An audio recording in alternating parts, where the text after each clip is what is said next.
नमस्कार साथियों, निष्ठा 2.0 मॉड्यूल 11 जेएच विद्यालय शिक्षा में नई पहलें हाई स्कूल एंड +2 सभी राज्यों के शिक्षकों के लिए। इस वीडियो में कुल 40 प्रश्नों के उत्तर दिए जा रहे हैं। आशा है कि आपको दिए जाने वाले 20 प्रश्नों में सभी प्रश्नों के उत्तर इस वीडियो में उपलब्ध होंगे। यदि वीडियो अच्छा लगे तो वीडियो को लाइक करें। अगर आप पहली बार चैनल को देख रहे हैं तो चैनल को सब्सक्राइब भी कर लें। साथ ही वीडियो को ज़्यादा से ज़्यादा शेयर करें ताकि सभी को इसका लाभ मिल सके। प्रश्न है, समग्र शिक्षा में व्यावसायिक शिक्षा के लिए सहायता के लिए है और इसका सही विकल्प है विकल्प 4 सरकारी और सरकारी सहायता प्राप्त विद्यालय। तो इस पर क्लिक करते हैं और आगे बढ़ते हैं। आगे प्रश्न है, स्कूली शिक्षा पर सभी जानकारी प्रदान करने के लिए देश भर के 15 लाख से अधिक विद्यालयों को जोड़ने के लिए शिक्षा मंत्रालय द्वारा शुरू किया गया पोर्टल। तो इसका सही विकल्प है सगुन पोर्टल विकल्प 3। तो इस पर क्लिक करते हैं और आगे बढ़ते हैं। आगे प्रश्न है, निम्नलिखित में से कौन सा सुधार समग्र शिक्षा में हस्तक्षेप नहीं है। तो इसका सही विकल्प है विकल्प 4 परामर्शदाताओं का प्रशिक्षण। तो इस पर क्लिक करते हैं और आगे बढ़ते हैं। आगे प्रश्न है, समग्र शिक्षा योजना का मुख्य बल 2T पर केंद्रित करके स्कूली शिक्षा की गुणवत्ता में सुधार करने पर एक शिक्षक है और दूसरा खाली स्थान है। क्या होगा यहाँ पर? विकल्प 1 प्रौद्योगिकी। तो इस पर क्लिक करते हैं और आगे बढ़ते हैं। आगे है मनोदर्पण ऐप खाली स्थान के लिए है और इसका सही विकल्प है बच्चों के लिए मनोवैज्ञानिक सहायता। तो इस पर क्लिक करते हैं और आगे बढ़ते हैं। आगे प्रश्न है, समग्र शिक्षा के तहत पुस्तकालयों को मजबूत करने के लिए दिए जाने वाले वार्षिक अनुदान की सीमा। तो इसका सही विकल्प है विकल्प 4 5,000 से 20,000 रुपये तक। तो इस पर क्लिक करते हैं, आगे बढ़ते हैं।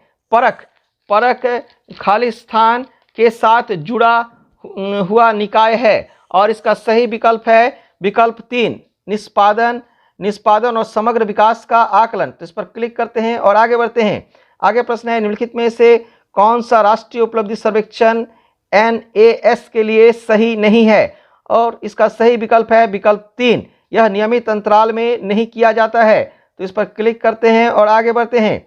आगे प्रश्न है, समग्र शिक्षा का उद्देश्य विशेष आवश्यकता वाले सभी बच्चों CWSN को कक्षा खाली स्थान से एक निरंतरता में शामिल करना है और इसका सही विकल्प 4 1 से 12। तो इस पर क्लिक करते हैं और आगे बढ़ते हैं। आगे प्रश्न है, इस योजना का एक प्रमुख उद्देश्य अध्यापक शिक्षा के लिए संस्थागत सहायता प्रदान करने पर ध्यान केंद्रित करना और इसका सही विकल्प 1 अध्यापक प्रशिक्षण के लिए नोडल एजेंसियों के रूप में SCERT राज्य शिक्षा संस्थानों और डाइट का सुदृढ़ीकरण और उन्नयन। तो इस पर क्लिक करते हैं और आगे बढ़ते हैं। तो यहाँ पर आप देख रहे हैं कि कुल 20 प्रश्न है और सभी प्रश्नों के उत्तर दिए गए हैं, कोई भी प्रश्न स्किप नहीं किया गया है। आप सबमिट बटन पर क्लिक करते हैं और आप देख सकते हैं कि स्कोर है 20/20। तो आगे हम लोग फिर से अगर 20/20 आने के बाद फिर से चाहें तो इस रीडू बटन पर क्लिक करके हम फिर से प्रश्नों के उत्तर दे सकते हैं।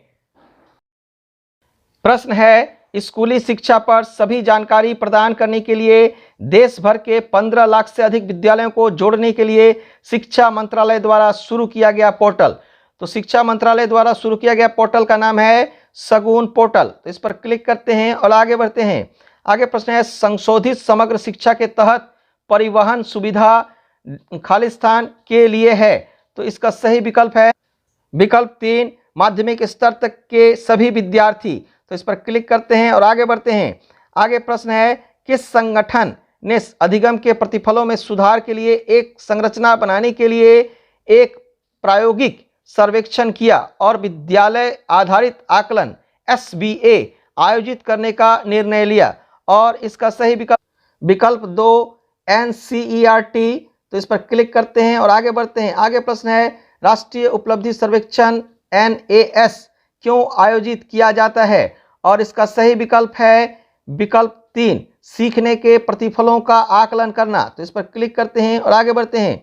आगे प्रश्न है, UDISE का पूरा नाम क्या है। और इसका सही विकल्प 1 स्कूली शिक्षा पर एकीकृत जिला सूचना। इस पर क्लिक करते हैं और आगे बढ़ते हैं। आगे प्रश्न है, शिक्षा को किस संविधान संशोधन में समवर्ती सूची में शामिल किया गया है। और इसका सही विकल्प है विकल्प 2 42वें। तो इस पर क्लिक करते हैं और आगे बढ़ते हैं।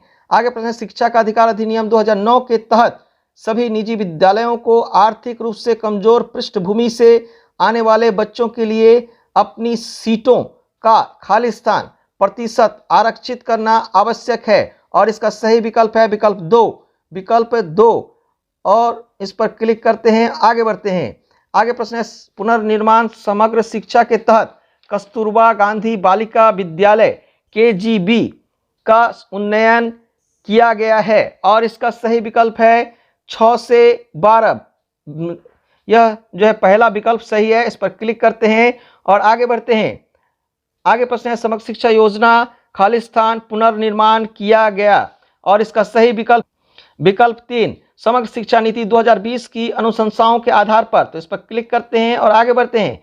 आगे प्रश्न है, समग्र शिक्षा के तहत विद्यालयों में आत्मरक्षा प्रशिक्षण का उद्देश्य है और इसका सही विकल्प है लड़कियों की सुरक्षा सुनिश्चित करना विकल्प 3। इस पर क्लिक करते हैं और आगे बढ़ते हैं। आगे प्रश्न है, समग्र शिक्षा योजना के मुख्य घटक और यहाँ पर दिया गया है 1 में प्री स्कूल शिक्षा, 2 में समावेशी शिक्षा को बढ़ावा देना, 3 में पढ़े भारत बढ़े भारत, 4 में आत्मरक्षा प्रशिक्षण और 5 में खेले भारत खिले भारत और इसका सही विकल्प है विकल्प 3 1 2 3 4 5। तो विकल्प 3 में क्लिक करते हैं और आगे बढ़ते हैं।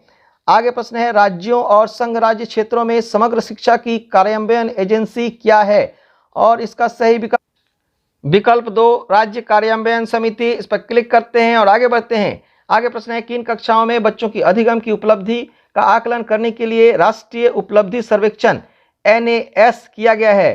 तो जैसा कि हम लोग जानते हैं कि कक्षा 3, 5, 8 और 10 के लिए यह किया जाता है। तो इस पर क्लिक करते हैं विकल्प 4 पर और आगे बढ़ते हैं। आगे प्रश्न, समग्र शिक्षा में निम्नलिखित में से किन कक्षाओं के लिए सहयोग दिया जाता है। तो इसका जो है सही विकल्प है विकल्प 3 पूर्व विद्यालय से 12 तक। तो इस पर क्लिक करते हैं, आगे बढ़ते हैं। परख खालिस्तान के साथ जुड़ा हुआ निकाय है और इसका सही विकल्प है विकल्प 4 निष्पादन और समग्र विकास का आकलन। तो इस पर क्लिक करते हैं और आगे बढ़ते हैं। आगे प्रश्न है, समग्र शिक्षा योजना का मुख्य बल 2T पर केंद्रित करके स्कूली शिक्षा की गुणवत्ता में सुधार करने पर एक शिक्षक है और दूसरा खालिस्तान है। तो इसका सही विकल्प है विकल्प 3 प्रौद्योगिकी। तो इस पर क्लिक करते हैं और आगे बढ़ते हैं। आगे प्रश्न है, इनमें से कौन मध्याह्न भोजन योजना MDM का दृष्टिकोण नहीं है और इसका सही विकल्प है विकल्प 4 अतिथि भोजन। इस पर क्लिक करते हैं और आगे बढ़ते हैं।